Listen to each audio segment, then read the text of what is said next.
anak bojomu saka geni neraka sing bahane saka watu lan manungsa. Bismillahirrahmanirrahim saka alikum naro. Lah padahal kalau kita itu diberi kewajiban Allah dalam Al-Quran, padahal Al-Quran itu patokannya awake dhewe, kalamullah yang berupa kitab sebagaimana layaknya yang harus kita lakukan. Terus bagaimana kita bisa melakukan perintah Allah dalam Al-Quran kalau kita menggadai? Padahal kewajiban pengamal, setiap pengamal harus menjadi pejuang, setiap pejuang harus menjadi penyiar. Nah itu sehubungan dengan itu maksudnya sama dengan apa yang diinginkan Allah. Hei wong kang duwe iman sama awakmu. Nah, itu nglakoni nyelapne awake dhewe.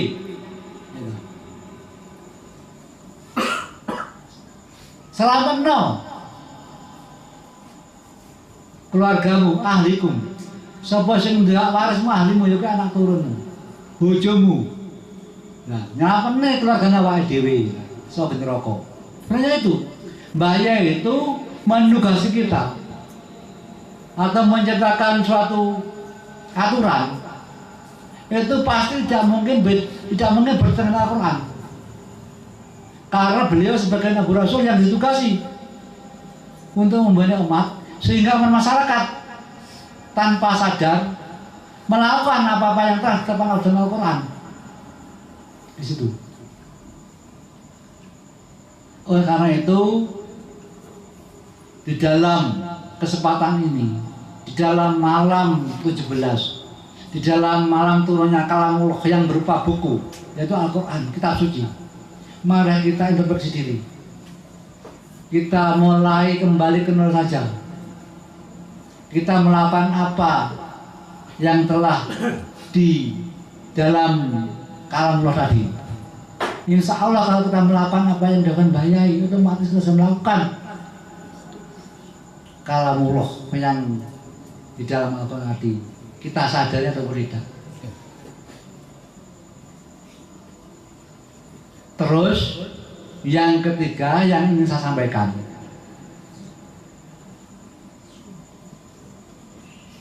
merusak marwah Hidayah, merusak marwah PSB itu termasuk ada pada kita bicara. Kita jaga. Mulai saat ini harus kita menjaga ada pada kita bicara kepada teman-teman kita. Kalau satu contoh, saya atau siapa minta tolong bikinkan ini, itu berkenaan dengan sekretaris.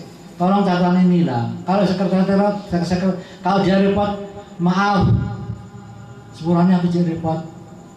Tak kayak ancer-ancernya enggak ya, tak kayak enggak ya. Itu kita ada pada terus. Contoh, kita minta nasihat kepada Bapak Pusat di BEL, dilihat, diterima. Kalau penting ya tolong kita masih Bu, tolong aku izin kantor jam-jam sisi ngebel aku tak terang nih, gitu loh, supaya kita bisa enak hubungan antara daerah dan pusat. Itu juga termasuk marwah PSB. Adab dalam segi hubungan interaksi kepada manusia lain. Contoh bahaya itu saya belum pernah mendengar. Kalau orang salaman bahaya di sini, pasti bahaya nyunah punten. Pas itu bahaya dulu, nggak pernah bahaya lambat. Salaman nyunah punten, bahaya dulu. Belum tahu saya bahaya itu di sana lain. Itu sebagai contoh. Yang kedua, bahaya masuk masjid itu yang diangkat kaki kanan dulu, dilepas kaki kanan dulu. Kemudian pulang dari masjid, yang turun kaki kiri dulu, kemudian dia masuk sampai kaki tangan dulu, kaki kanan dulu. Contoh ini kaki kiri keluar plak gitu. Itu beliau itu kakinya itu ditaruh di atas sandal, kemudian kaki kanan masuk, kaki kanan keluar, kaki kanan turun dari masjid dimasukkan sandal dulu, baru kaki kiri. Seperti itu. Nah, apa-apa itu perlu kita perhatikan supaya kita bisa lebih baik dalam kehidupan ini. Terus masuk kamar mandi itu kaki kiri dulu. keluar kamar mandi kaki kanan dulu. Itu hal-hal yang sepele yang mudah-mudahan bisa menjadi meningkatkan keimanan kita, meningkatkan adab-adab kita kepada sesama. Kalau adab kita sudah terlatih, otomatis adab kepada yang kita yakin juga terlatih baik. Hadirin yang kami hormati, ini kiranya ya sudah malam, saya juga nanti ada kira-kira ya ada mau pembicaraan orang-orang pusat entah apa nggak tahu, yang saya sampaikan itu. Dan saya sarankan sekali lagi, mari kita ingat kesanggupan kita berbahayai, kita introspeksi diri. Itu saja yang akan saya sampaikan, yang penting itu. Dan yang tidak kalah pentingnya, bahwa yang diijazahkan sama telak itu sholat wakidiyah, tidak lilwas-bilwas. Lilwas-bilwas hak prerogatif yang bahayai. Maka walaupun mengamal sholat wakidiyah dengan lillah, dengan rasul, dengan birasul billah, tetapi kalau tidak lilwas dan tidak bilwas, maka hanya tercatat sebagai pembaca sholat wakidiyah, bukan pengamal sholat wakidiyah yang berwakidiyah. Itu mari kita introspeksi, apakah selama ini kita sudah melakukan itu belum? Kalau sudah, mari kita tingkatkan, kita pahami, kita gali kembali, dan jujur wujud. Maksudnya tidak boleh dikurangin dan tidak boleh ditambahin. Lah kayak kemarin ada pertanyaan dari Ketua PSB Kabupaten Nganjuk, apakah ini menyaturan? Sudah biasa di daerah Tanjung Kalang itu hari ke-10 ke atas menjadanya ini. Terus saya maaf ya, saya jawab gini. Apa menjadi bagaimana? Ini saya jawab. Sekarang saya bertanya, apakah introspeksi bisa dilakukan? Ya. Kemudian apa? Baca itu kan masalah. Yang jelas introspeksi juga didahulukan. Karena PSB faktor yang bahayai itu didahulukan.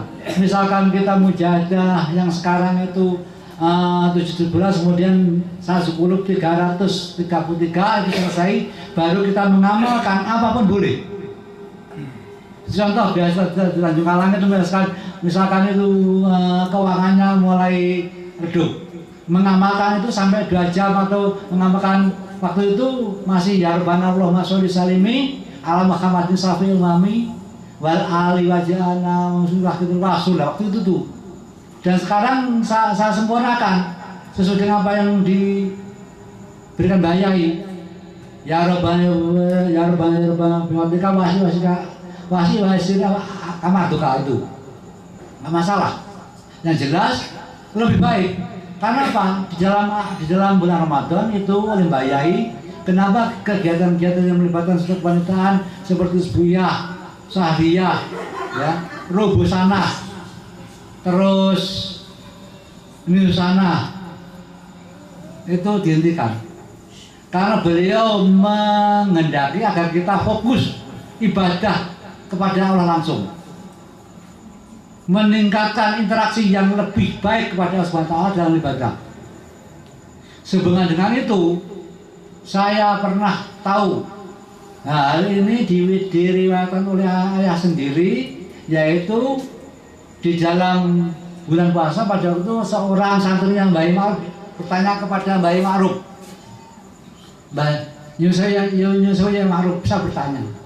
Nah ini Yusuf yang Ma'ruf angsa kok tekok lah. Saat itu waktu itu ngaji, tidak salah ngaji apa ya? Ngaji jalan lain. Nah waktu itu beliau Mbak Ma'ruf itu ngaji di bawah pohon palem. Mungkin sekarang pohonnya masih ada di Rumah Utara, sekarang Pondok Ma'ruf tempat busanya itu ada di situ. Kemudian santri itu setelah ngaji terus nyedek, bayar apa? Le. Kemudian santri bertanya, Sewu, ya Ma'ruf, saya bertanya, apakah benar kata kiai saya, kata orang-orang itu bulan Sa'ban? Bulan Sa'ban itu dangir, bulan Rajab itu nandur, bulan Sa'ban rumah dangir, resik-resik ngelepi ngerabuk, wonten ing bulan poso niku panen. Ku ya bener tapi ya keliru. Lajeng sing leres sepundi? Ya maklum, sing bener bulan Rajab kuwi tandur. Bulan Ruwah kuwi to sabar kuwi resik-resik terus resik terus ngelepi ngrabuk. Bulan poso nunggu panenan. Jadi bulan poso kudu luwih giat nunggu sing arep panen ning bulan Sawal. Padha karo awake dhewe kuwi wis wayahe panen kurang sawulan gak giat. Pari ditinggal, sepamanen percilan entek. Ngoten. Jadi bulan poso ini kalau ningkat nih jaga panenan. Ningkat nih jaga tanduran sing nggo ning bulan Sawal kuwi panen. Ya kuwi dengan jalan meningkatkan segala upaya, segala hal yang berkenaan ibadah kepada Allah langsung. Khususnya baca sholawat. Ditingkatkan aja. Nanti insya Allah kalau kita itu meningkatkan ibadah kepada Allah, meningkatkan baca sholawat, meningkatkan sunnah-sunnah, insya Allah itu sama dengan kita menjaga padi kita sebelum dipanen. Jadi tidak habis makan manuk atau burung, tidak habis makan tikus. Nah saya kan dijogo sesuk panen kalau dilalah kan dijogo pangan manuk entek ya ngaplo ngoten. Jadi acara Ramadan itu damel menjaga hal yang akan kita panen di hari Sawal di situ. Ya mudah-mudahan aja Allah SWT kita diberi kekuatan untuk menjaga apa-apa yang telah kita tanam di bulan Rajab, apa-apa yang telah kita pupuk, kita lepi atau kita bersih-bersih di bulan Ruwah. Mudah-mudahan kita diberi kekuatan dan diberi ridho dalam menjalankan ibadah bulan Ramadan ini, sehingga nanti di bulan Sawal kita panen benar-benar resik saka dosa kabulin anas dan kabulin Allah. Amin amin amin. Mohon terakhir kita mujadah, mudah-mudahan barokah mujadah, barokah dirikan mujadah menika mbayai ngridhoi. Amargi sawah kita mboten wonten nyon ini, mboten wonten karomai. Kita namung mengandalkan karo mbayai. Ini ngapunten, kita oleh mboten mengandalkan karomai mboten mungkin. Amargi dah mbayai waktu niku ngoten. Benjing-benjing lek kula mboten wonten pun derek sinten. Pun malah kula teng kuburan, malah bingung. Jenengan derek wakidiyah. Kula dados tukang ribu. Lah otomatis perjalanan wakidiyahne ku tasih mbayai sampai saniki. Nggih mugi-mugi kita saged diakui dadi pengawas wakidah mbayai. Mau kita kanthi niat lillah, nderek perintah Allah Subhanahu wa taala. Niat li Rasul, niat Rasulullah. Nyuwun apunten mun makmum mbayai karo. Mun makmum, mbayai mboten ngajari engko makmum kula mboten. Monggo makmum Rasul mboten. Mbayai ngajari monggo kita mujahadah niat lillah. Ngikuti perintah Allah ibadah. Niat li Rasul, ngikuti tuntunan beliau Rasulullah. Niatnya legos mengikuti tuntunan beliau Rasul zaman. Bukan niat mau gos, mau Rasulullah bukan. Oke, monggo kita introspeksi dan kita mulai belajar menjawantahkan lillah di urip. Kita niat mujahadah iki tak niati derek perintah Allah. Mujahadah kita niati derek tuntunan Rasulullah. Mujahadah kita niati derek bimbingan Mbah Yai. Lan aku iso niat ngene iki mergo jasane Kanjeng Nabi lan Mbah Yai. Itu wis mani wis asal kok syukur ning gone beliau berdua. Aku iso syukur lan iso ngene iki mergo sing gawe sing ngerane sing ngersani Allah. Ing jero yuk iki mau monggo. Al-Fatihah.